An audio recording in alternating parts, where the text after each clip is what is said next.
Ibihe byiza kuri mwebwe mwese mukomeje gukurikirana Black Voice Media TV. Muri aka kanya ubu tuvugana, muri Repubulika Iharanira Demokarasi ya Kongo havutse undi mutwe mushya utari usanzwe urwanira kuri ubu butaka. Uyu mutwe uteje impungenge ngo wiyemeje gukura ku butegetsi bwa Gisegeti, ndetse kandi ahantu uherereye n'ibindi byose tugiye kurebera hamwe muri iki kiganiro birawuha imbaraga zo kuba ushobora guhindura byinshi muri Repubulika Iharanira Demokarasi ya Kongo. Reka turebere hamwe ibiri kuvugwa kuri uyu mutwe umaze kuvuka muri aka kanya. Uyu mutwe biravugwa ko nawe uvukiye mu ntara ya Katanga. Uyu mutwe amazina yawo nk'uko atangazwa n'umuvugizi wawo tugiye kurebera hamwe muri iki kiganiro n'ubundi, witwa Mouvement di Katanga pour la Libération du Congo. Uyu mutwe niko witwa, utandukanye na wundi twari tuzi muri Katanga wari umaze igihe waravutse, witwaga Force Katange pour la Libération. Uyu nawo witwa Mouvement di Katanga pour la Libération du Congo. Yes, urumva ko bitandukanyeho gakeya.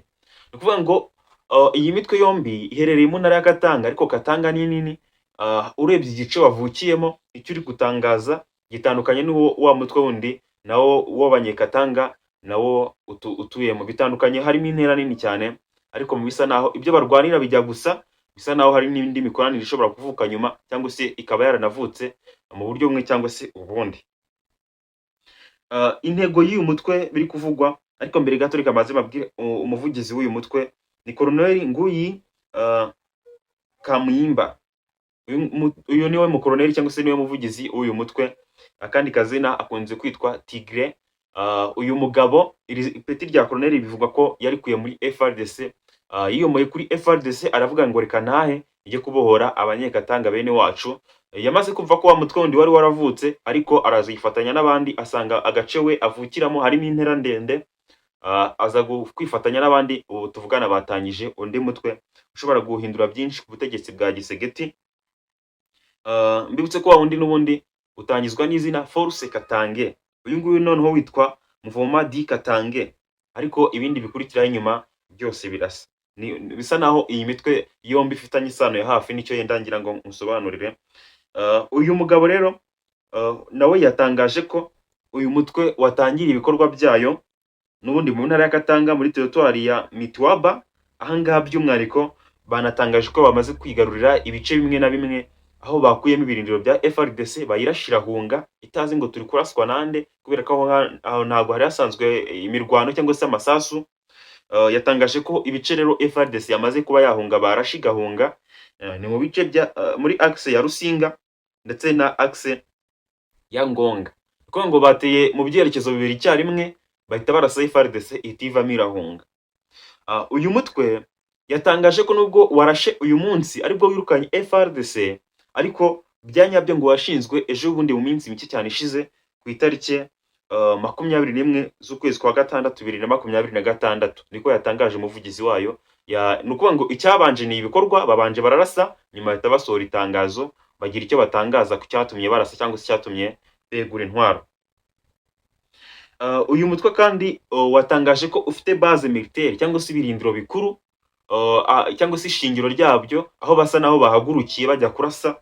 Batangaje ko bahagurukiye mu nkengero za parike y'igihugu ya Upemba, ndetse kandi banatangaza ko irindi tsinda ryabo ryahagurukiye mu nkengero za parike y'igihugu ya Rusinga, mu nkengero za parike y'igihugu ya Upemba n'ubundi, ariko by'umwihariko ahagana hirya mu gace ka Rusinga ngo niho irindi tsinda ryabo ryahagurukiye. Urumva ko bari bamaze kwicamo amatsinda abiri, ndetse kandi unagaba ibitero ku matsinda ku bice bibiri, byose binagera ku ntego kuba FRDC yavuyemo. Binasobanuye ko bahafatiye intwaro nyinshi, kuko FRDC igiye isiga stoke y'intwaro, ndetse kandi ibiribwa bisigara aho ngaho, n'amamodoka, ibikoresho nyine bishobora gusigara aho ngaho byinshi birimo n'imyambaro. Ubwo urumva ko uyu mutwe mu ntangiriro utangiranye insinzi ikomeye cyane. Ni mu gihe Gisegeti n'ubundi yarasanzwe ahanganye na wa mutwe usanzwe muri Katanga witwa Force Katange pour la Libération. Yaramaze igihe ahanganye na M23 na MLDP, bamaze no kwihuza. Nabyo ubona ko bishobora kuza aribyo bigiye kuba hariya muri Katanga. Yaramaze igihe ahanganye n'imitwe muri Ituri, mu bice bitandukanye by'igihugu, ahanganye n'ibya politiki abatavuga rumwe n'ubutegetsi. Ubu tuvugana nishuye mu ntambara ya Kiliziya Gatolika. Igisege turumva ko ibikomeje kuza kwasamira ubutegetsi bwe, bikomeje kugenda byiyongera, harimo ibyitwaje intwaro, ibyitwaje amagambo ya politike, n'ibyitwaje ibyanditswe byera, byose byasamiye Gisegeti bimeze nk'aho bishatse kumumira muri rusange.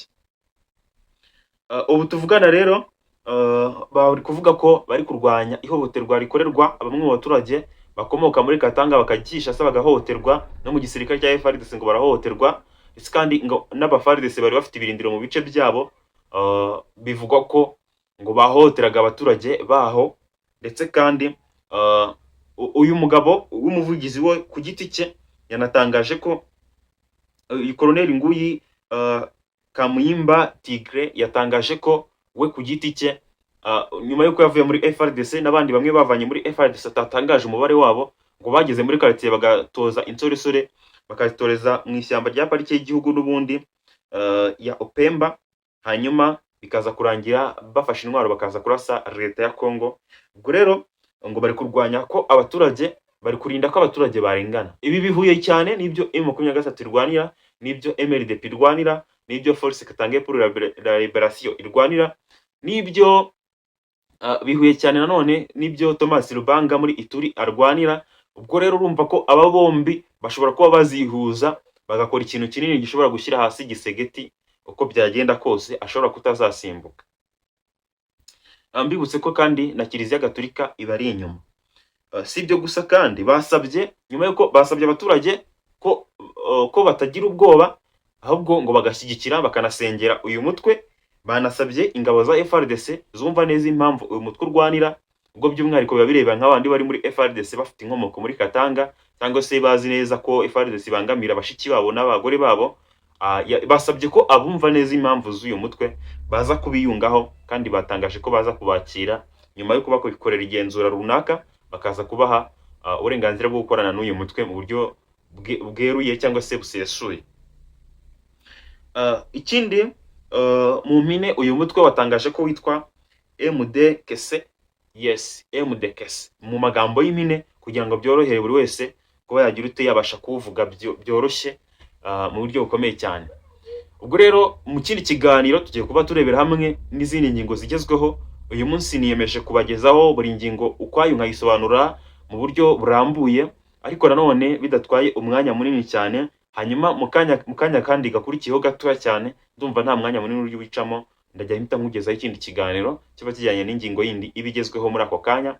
Njyewe nitwa Baraka, nyemerera rero tuze kubana muri icyo kiganiro kindi gikurikiyeho. Biroroshye cyane, nuko wakora like ku biganiro byacu, ibuka kuyikora kugira ngo tuze guhurira mu kindi kiganiro. Ariko nanone urebe niba hakirimo ijambo subscribe ahagana munsi, urikandeho, uhita ufungura n'akazogera gahita kaza. Biraza kukorohera kubana nanjye mu kindi kiganiro, aho tuza kuba turebera hamwe izindi ngingo zitandukanye.